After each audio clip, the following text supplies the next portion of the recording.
Back news. Technology ఎంతో అభివృద్ది చెందిన ప్రస్తుత పరిస్థితుల్లో జల విద్యుత్ ప్రాజెక్టులు కట్టడం ఓ సాధారణమైన విషయం. స్వాతంత్ర్యం వచ్చిన తర్వాత ప్రాజెక్టుల పరంపర రాష్ట్రంలో ప్రారంభమైంది. అయితే రాచరిక పాలన కాలంలోనే జల విద్యుత్ ప్రాజెక్టుల నిర్మాణానికి శ్రీకారం జరిగిందంటే నమ్మడం సాధ్యమా? అలా నిర్మాణమైన ఓ ప్రాజెక్టును మీ ముందుకు తెచ్చే ప్రయత్నం చేసింది సాక్షి. మహబూబ్ నగర్ జిల్లా గద్వాల ఈ ప్రాంతాన్ని పరిపాలించిన సంస్థానాధీశులు జిల్లాలోని కృష్ణా, తుంగభద్ర నదుల మధ్య ఉన్న నడిగడ్డ ప్రాంతాన్ని తమ అధీనంలోకి తెచ్చుకున్నారు. సుమారు 286 సంవత్సరాల పాటు ఈ ప్రాంతాన్ని పరిపాలించారు. ప్రణాళికాబద్దమైన పరిపాలనా విధానంతో ఆ ప్రాంతాన్ని అద్భుతంగా అభివృద్దిలోకి తెచ్చారు. అందుకే ఆంధ్రప్రదేశ్ ప్రభుత్వం గద్వాల రాజుల పరిపాలనా క్రమాన్ని పాఠ్యాంశంగా చేసి గౌరవించింది.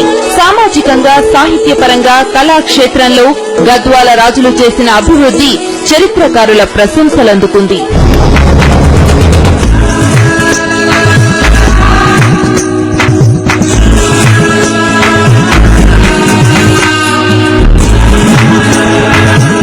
ఇదంతా నాణానికి ఒకవైపు 1930వ దశకం.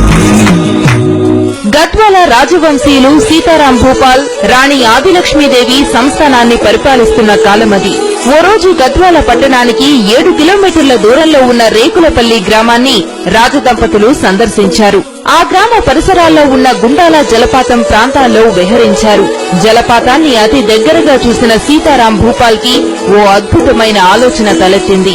జలపాతాన్ని జల విద్యుత్ ప్రాజెక్టుగా మార్చాలన్న ప్రణాళికకు తెరలేచింది. ఇలాంటి ప్రాజెక్టుల గురించి చెన్నైకి చెందిన ఓ ఇంజనీర్ పరిశోధనలు చేస్తున్నారన్న సమాచారం తెలిసింది.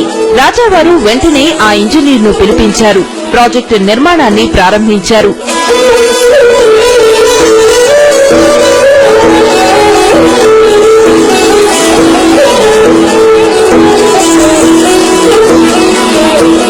రెండు కొండల మధ్య ప్రవహిస్తున్న పాయకు అడ్డుగా కొండరాళ్ల నిర్మాణం, నీటి పారుదలకు 1 అడుగు వ్యాసంతో 12 పైపులు, వాటికి 12 మినీ టర్బైన్లు ఏర్పాటు చేయించారు. అప్పట్లోనే ప్రాజెక్టుకు 2 లక్షల రూపాయల ఖర్చయింది. 1500 వాట్ల విద్యుత్ శక్తి తయారవడం ప్రారంభమైంది. ఆ విద్యుత్తుతో రాజుగారి కోటలో 12 గదులకు విద్యుత్ వెలుగులు ప్రసరించాయి. 82 ఏళ్ల క్రితం ఏర్పడే విద్యుత్ కేంద్రము, దీంట్లో ఆధారాలు అన్ని దాదాపు చెరిగిపోయినాయి. కొన్ని ఉన్న ఆధారాల ప్రకారం ఆలోచించినట్టయితే ఇక్కడ దాదాపు 1.5 కిలోవాట్స్ అంటే 1500 వాట్స్ తయారైందని అనుకోవచ్చు. అక్కడ ఒడ్డున ఉన్నటువంటి ఆధారాల ప్రకారంగా దీన్ని ఐరన్ స్తంభాలతోటి గద్వాల వరకు తీసుకువెళ్లారని తెలుస్తోంది.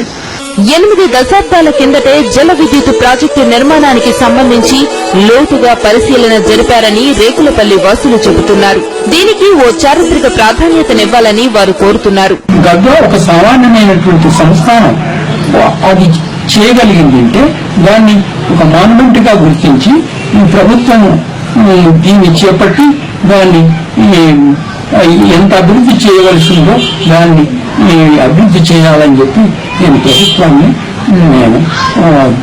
కోరుతున్నాను. గద్వాల రాజులు గుండాల జలపాతం దగ్గర నిర్మించిన మినీ జల విద్యుత్ ప్లాంట్ స్ఫూర్తితోనే రాష్ట్ర ప్రభుత్వం దిగువ జూరాల జల విద్యుత్ ప్రాజెక్టును నిర్మిస్తోంది. 240 మిలియన్ వాట్ల విద్యుదుత్పత్తి సామర్థ్యమున్న ఈ ప్రాజెక్టు పనులను దివంగత ముఖ్యమంత్రి వైఎస్ రాజశేఖర్ రెడ్డి 2008 అక్టోబర్ 5న ప్రారంభించారు. ప్రస్తుతం ఈ ప్రాజెక్టు పనులు ముమ్మరంగా జరుగుతున్నాయి. సాక్షి టీవీ, గద్వాల, మహబూబ్ నగర్.